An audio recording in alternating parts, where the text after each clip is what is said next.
Hi everybody, thank you so much for tuning in to this lecture on activist horror film, the genre as tool for change. My name's Johnny Walker, I'm a senior lecturer in media at Northumbria University, and it's a pleasure to be with you today. It has become increasingly commonplace for scholars and journalists to make claims of horror cinema's potential to engage with socio-political realities and, in doing so, identify grave social injustices. Writing in a recent article for CNN, Brandon Tensley argues that, in the wake of a recent spate of political horror movies, quote, horror films emerge as the best political commentary of our times. Tensley cites Ready or Not, a film said to echo the disgruntlement of US citizens who, according to recent polling, quote, think that those in power don't care about them. The film, which sees a woman hunted by her wealthy in-laws on the grounds of their private estate, quote, uses satire, allegory, and heaps of gore to rebuke capricious ruling elites who will do anything to hold onto their power, unquote. Tensley also names Get Out and the Korean-made Parasite as further examples of a growing trend of horror films that rebuke power structures. There are many films one could add to this list. If the genre is proving itself as a fertile site for progressive critiques of global power dynamics, one is often left wondering what the socio-political and/or socio-cultural endgame of the filmmakers is, should they have one at all. There are many horror films that, historically, filmmakers and casemakers have claimed are damning critiques of specific cultural moments or political administrations. From, for example, America's controversial involvement in the Vietnam War, to the mistreatment of civilians during the war in Iraq, to spikes in far-right violence during the Trump era. But the vast majority of films said to be about such things, if one agrees that they are in fact about what commentators or their makers claim, do not push in any meaningful way towards the antidote of said issues. While such works can, as Tensley argues, quote, provide opportunities to find collective comfort in truly bewildering, chaotic times, unquote, they ultimately, quote, don't offer actual solutions. Their makers are artists, not activists. If one is to make a true assessment of the extent to which horror films might lead to social change, one needs to look towards activist communities within which filmmakers are using the genre as part of a broader effort to do precisely that. The present talk thus considers early stirrings in what I'm calling activist horror film, a type of horror film cultivated as part of widespread protest movements and produced beyond formal industry parameters. Activist horror film, the talk maintains, relies on explicit engagement with the cultural moment, is anchored to discrete socio-political and socio-cultural causes, and is intentionally situated by its makers within the parameters of activist circles, driven by grassroots-level resources, with a clear view to influence and then alter the behaviour of individuals. The talk takes as its case study the pioneering activist horror film The Herd from 2014, a crowd-funded British short directed by vegan feminist and street activist Melanie Light. Described by casemakers and a prominent animal welfare charity as, quote, the first vegan feminist horror film, The Herd is a condemnation of the practices of what critical animal studies scholars refer to as the animal industrial complex, or the AIC, specifically the factory farming of cows and the routine exploitation they endure throughout the processes of industrialized dairy production. The film aims to generate empathy in the non-vegan viewer, i.e. audience members who eat meat, who drink milk, and who wear leather and other animal products, enlightening them to the plight of dairy cattle by depicting women farmed en masse for their breast milk. Human females, in other words, are used in the film to allegorize real-world suffering endured by non-human females. The film confronts the viewer with imagery designed to shock, aligns the exploitative practices of factory farming with abuses of patriarchy, and thereby seeks to challenge the viewer's morality and sustenance choices. In adopting these tactics, the goal, as per activist video, documentaries, and media campaign strategies, is to help the viewer realize their so-called speciesist ways and to convert them to a vegan lifestyle. So today I'm going to begin by situating the herd within the context of scholarship about socially charged horror films, before moving on to consider the film's broader activist context, its production context, the crowdfunding campaign that led to its completion, the film's content, the movie's presence at film festivals and online, and its afterlife within circles of vegan animal welfare activism. I contend that The Herd, as the first activist horror film, is easily distinguishable from other socially aware horror films of the contemporary moment, for the activism of its makers is what drives it, the context that birthed it, and the context within which it continues to be shown. First, however, I'd like to show you the trailer for the film. Hello, gorgeous. We're not going to kill you. Not yet. I remember when we first started this program. Bloody nightmare. Ready? You know the drill? Be your turn again soon enough. Get up! Don't make me come in there. We've got to get out of here. Okay?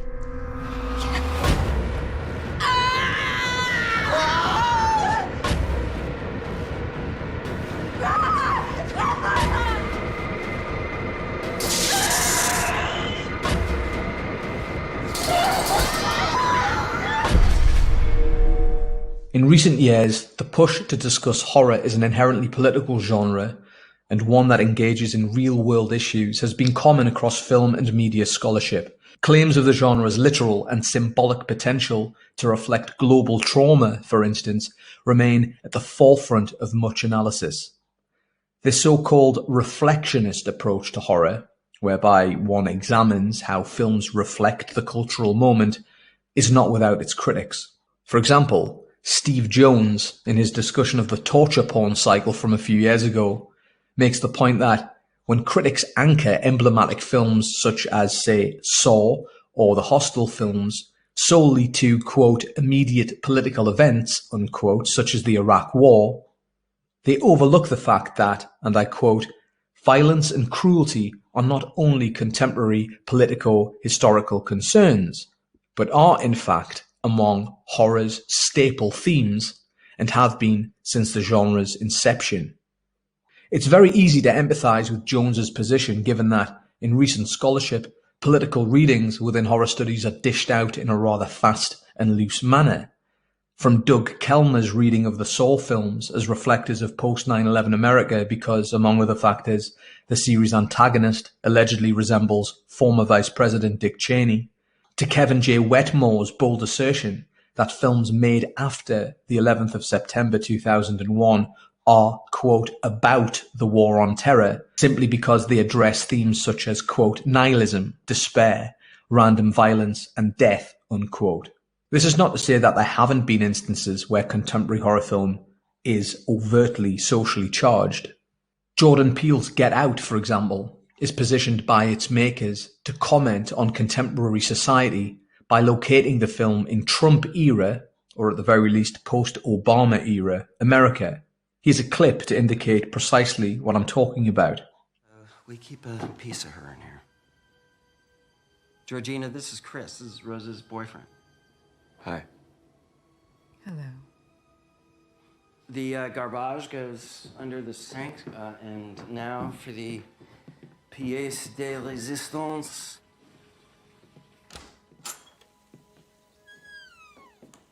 The field of play.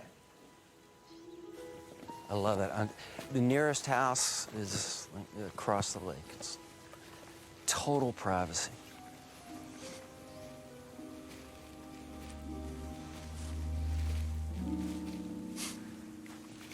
I know what you're thinking. What? Come on, I get it. White family, black servants. It's a total cliche. I wasn't gonna take you there. Well, you didn't have to, believe me. No, we hired Georgina and Walter to help care for my parents. When they died, I couldn't bear to let them go. I mean, boy, I hate the way it looks. Yeah, I know what you mean. By the way, I would have voted for Obama for a third term if I could. Best president in my lifetime, hands down. I agree. Yeah.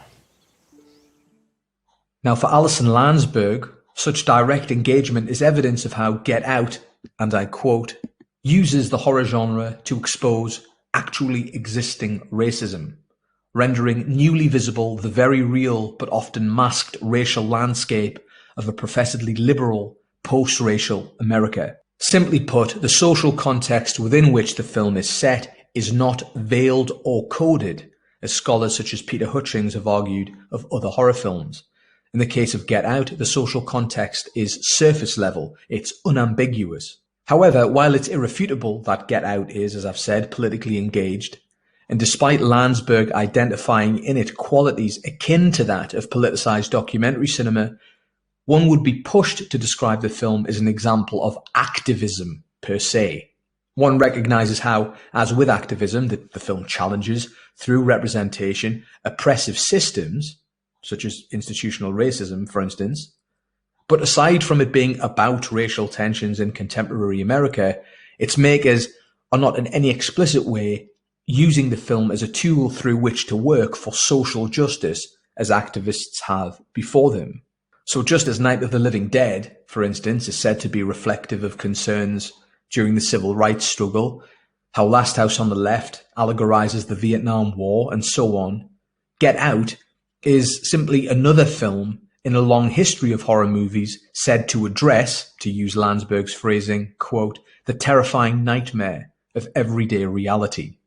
Moreover, what Landsberg sees as Get Out's USP, to, quote, reveal the truth of a particular situation, a truth that might otherwise remain elusive, is not a new idea either. It is a sentiment that is echoed endlessly across academic writing on horror film. So therefore, Get Out, while of course it's a hugely significant and indeed very good film, it's not radical in its dealing with truth, as Landsberg seems to be suggesting.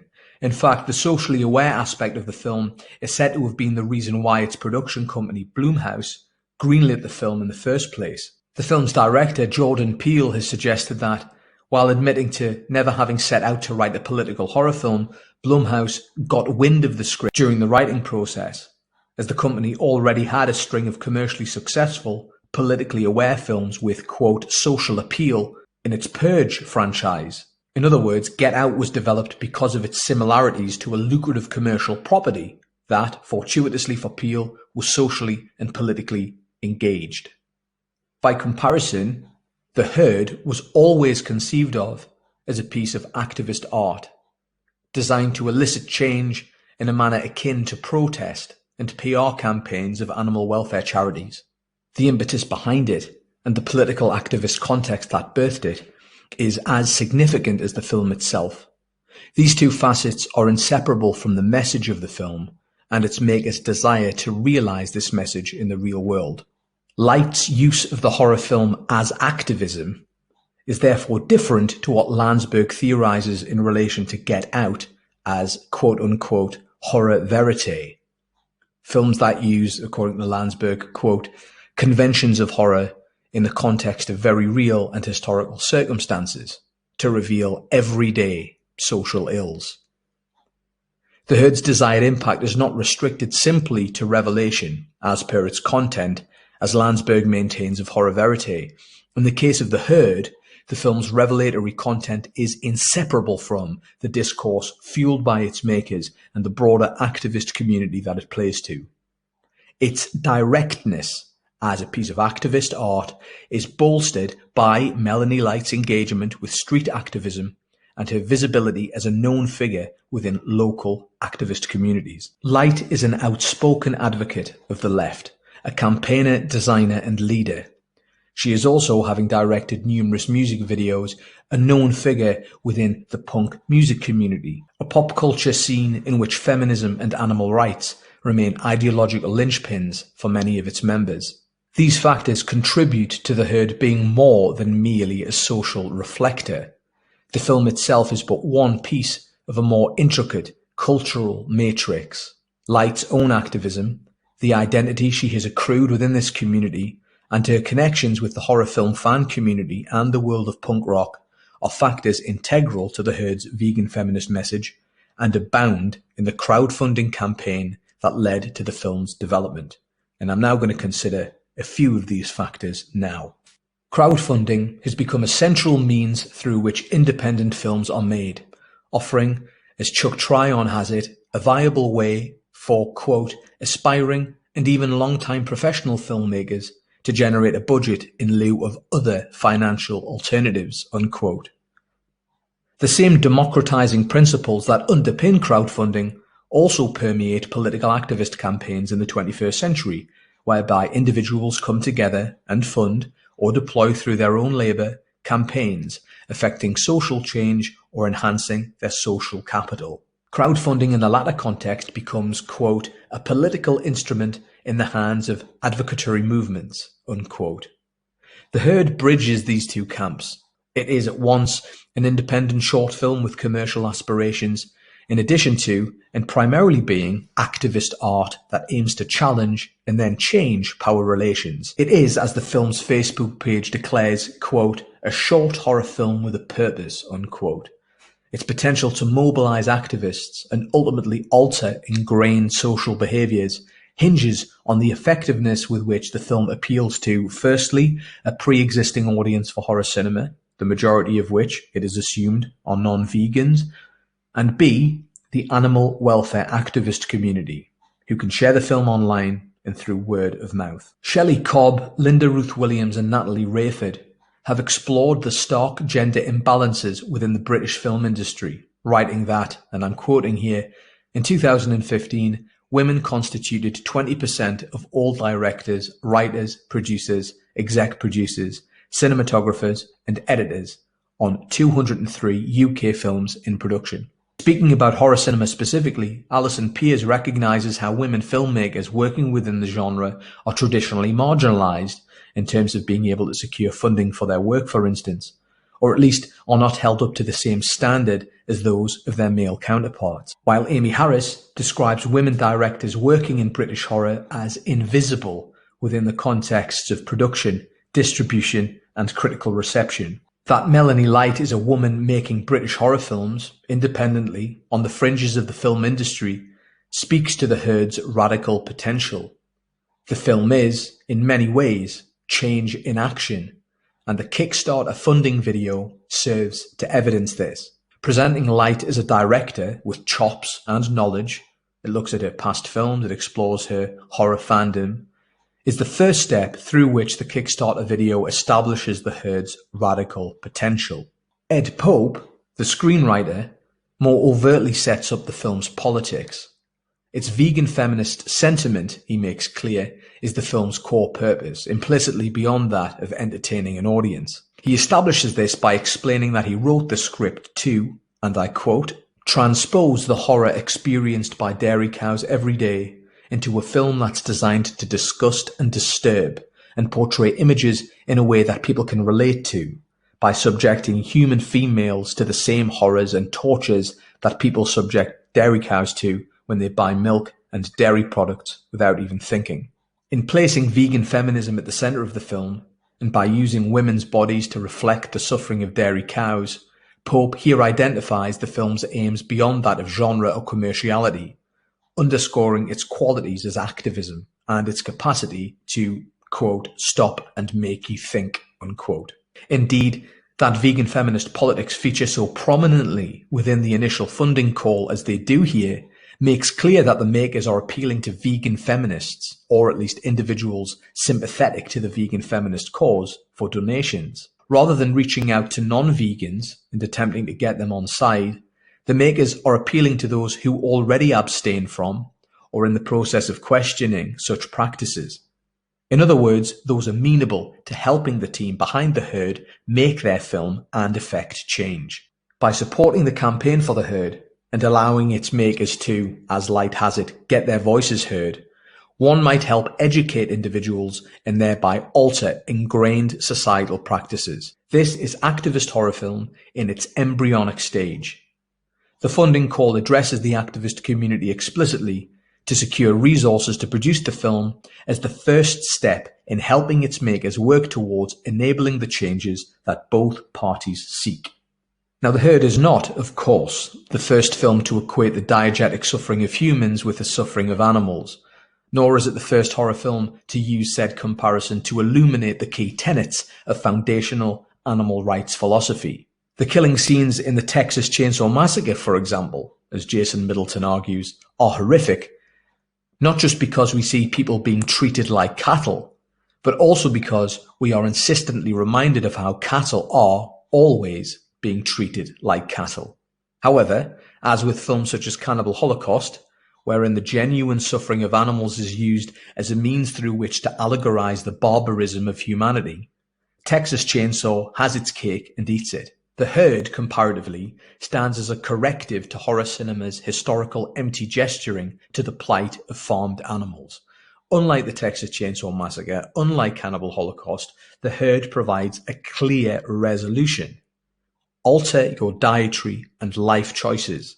The Herd's distinctiveness as an activist horror film owes much to its deployment of imagery similar to that featured in, first, PR campaigns of the chief animal welfare charity PETA, and second, contemporary horror films. The film bridges the tropes of PETA's posters and placards with the themes of human and predominantly female entrapment and violence characteristic of films of the widely condemned torture porn cycle by systematically identifying and then playing out the horrors of the dairy industry on women's bodies. In the film, women are caged, beaten, and sexually assaulted by factory farm workers, their bodies exploited for their milk. Women are never referred to as women, or indeed as human. They are merely parts of a herd, or livestock. The comparison between women and cows is used not simply to argue, as some feminist literature has, that in patriarchal society women are treated like animals, which is to say badly, and that by extension society under patriarchy is for human females akin to a meat market. In such discourse, non-human animals are used as metaphors for the oppression of women. It is the notion of women being treated as animals, or not as human beings, that is being condemned in such discourse, not the broader issue that, under patriarchal capitalism, both women and non-human females endure gendered subjugation and abuse. The latter issue is one foundational to vegan feminism and is the main concern of The Herd. In The Sexual Politics of Meat, a famous work of feminist vegan theory, Carol J. Adams coins the term, quote, the absent referent, to describe animals butchered for meat. She argues, and I quote, through butchering, animals become absent referents. Animals in name and body are made absent as animals for meat to exist.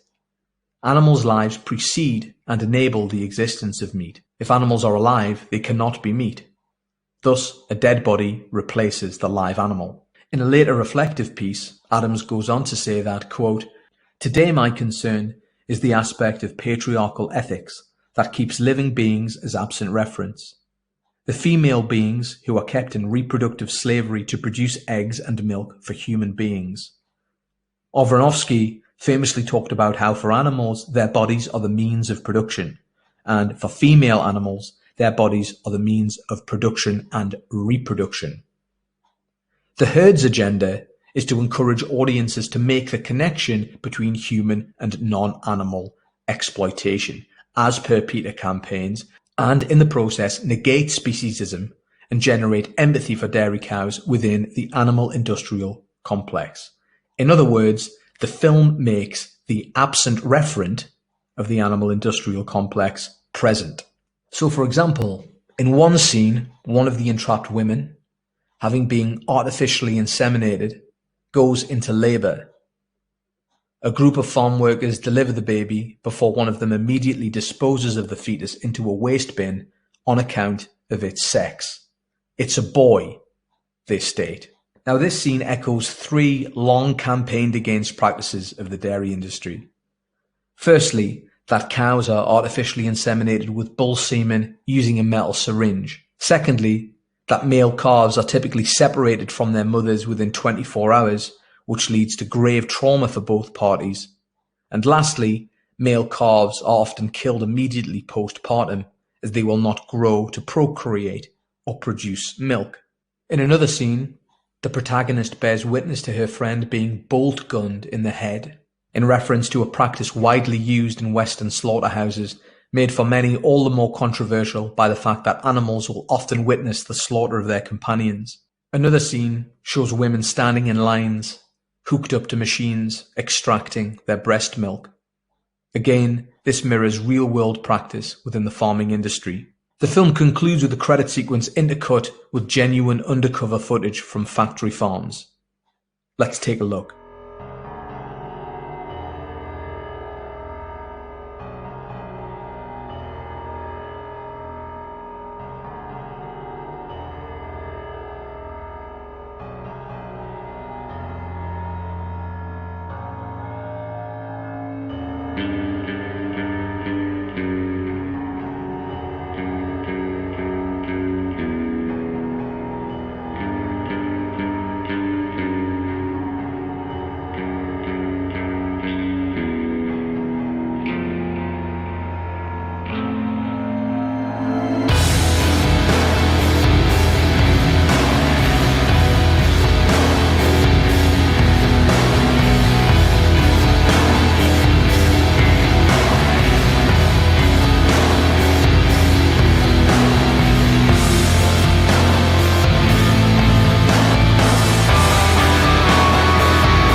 The practices that we've just witnessed in that sequence echo those of the main narrative: artificial insemination, cows being punched and kicked, tens of cows hooked up to breast pumps, cows being cut open, their young cremated alive. Such images give the film, to quote 𝗔𝗰𝘁𝗶𝘃𝗶𝘀𝗁, a charge of the real, in a similar manner to how the genuine footage of cattle and roadkill in the Texas Chainsaw Massacre function. However, the final sequence of the herd also operates as a direct homage to the end credits of the socio-political horror film par excellence, Night of the Living Dead, in that they both serve to signal the real-world plausibility of their preceding images of horror. And to illustrate this point, here is the final moments of Night of the Living Dead. All right, Vince, hit him in the head, right between the eyes. Good shot.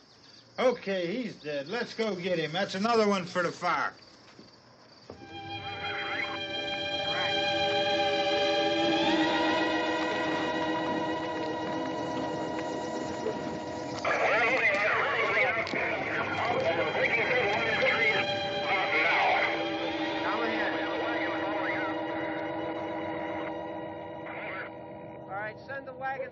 Now, as Adam Lowenstein has argued, this sequence in question is, quote, presented as a series of grainy newspaper quality photographs that produce inescapable connotations of lynchings and contemporary civil rights related violence, unquote. In the case of The Herd, the effect is similar. It supplants the racist imagery of Romero's film with imagery of speciesism in action. Moreover, the hat tip tonight as a cornerstone work in politically engaged genre filmmaking is significant. It anchors The Herd to a key moment in horror film history and thus positions it as part of a broader tradition in socio-political horror filmmaking. However, while the impact of Romero's film is dependent on the audience being cognizant of the social history to which the film is said to speak, The Herd is seeking to educate by exposing such injustices. By using real footage, its makers build the bridge for the audience between the diegesis and actuality, is to not dilute its driving activist message. The extent to which the film resonates with audiences is partly dependent on the context within which the film is seen. The Herd was initially, and is still now, shown as part of short film strands of horror film festivals.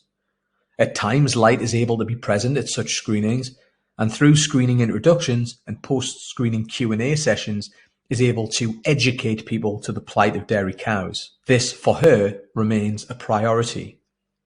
The times when light is unable to be present at festivals, she ensures that the synopsis of the film that appears in the festival program describes it as vegan-feminist, so that audiences have some context going in. The promotion of the film by animal welfare organisations is indicative of the film's aims to influence, educate and challenge behaviours. So for example, in 2016, The Herd received exposure on PETA's website, one that attracts more than 45 million people each year, many which are vegans, many more who are not. In an article about the film, it was framed in a manner akin to the organisation's own print campaigns and videos. The article in question states that the film at first appears, quote, like any other horror movie in which people are hopelessly trapped by a murderer with no chance of escape, unquote.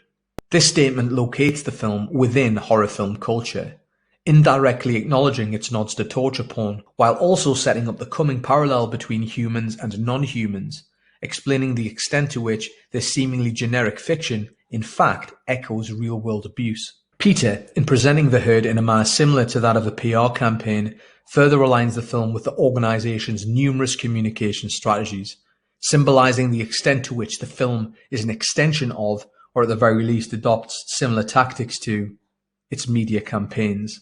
Exposure of this nature, bridging the horror film fan community through festivals, social media and the animal welfare organisations, is symptomatic of The Herd being activist horror. Articles and interviews on horror websites validate its status as a horror movie. Its presence on social media and accompanying viewer comments point toward the film's ability to raise consciousness and potentially change habits, while its endorsements from organisations and charities validate it as an activist work. Such accolades are symptomatic of, quote, the rapid distribution and resultant amplification of activist messages that online activism facilitates, and of which The Herd, as these examples show, is clearly a part.